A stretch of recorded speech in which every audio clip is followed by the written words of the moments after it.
musica, inizia la sfida. La vestizione praticamente, la preparazione, perché diciamo, è anche pericoloso, quindi vanno anche protetti, ora gli mettono un minimo di protezione quantomeno. E loro faranno una battaglia con un uomo che materà un cavallo selvaggio.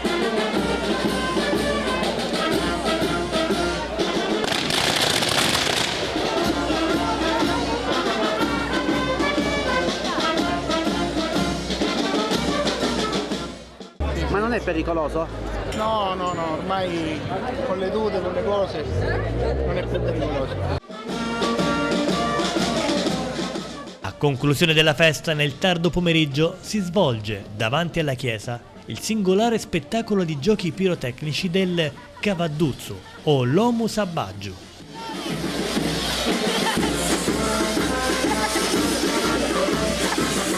I personaggi ricoperti da vari petardi, mortaretti e cariche esplosive danzano al suono della musica della banda musicale e mimano le fasi di una lotta.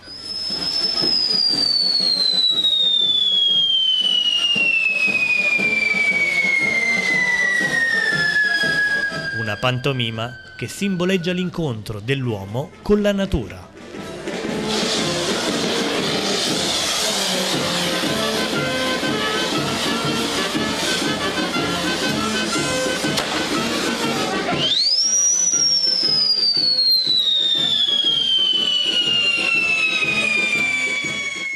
A son di colpi si sfidano, poi chi spara per ultimo vince, prevale sull'altro. Come si chiama questo gioco? Il Cavadduzzo e l'Omu Sabaggiu.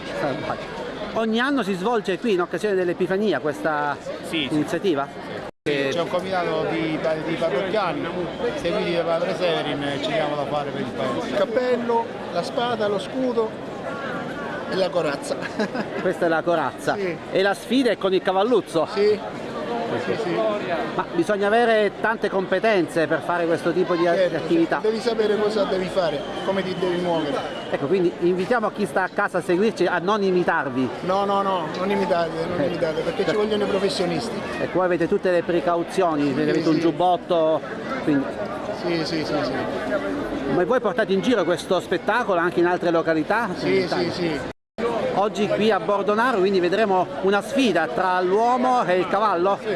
Quindi tra poco sarà acceso? Sì. Lei si occupa proprio di questa iniziativa?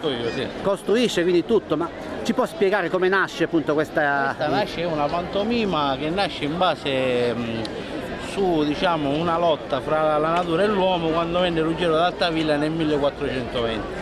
Che si incontrarono a Santo Stefano Medio e da questo da questa lotta vera poi negli anni si cercò di replicarla con i fuochi d'artificio e con questa pantomima. Si accenderà la miccia, quindi a chi spetterà il compito di accendere la miccia? Io Lo porta avanti da generazione questo?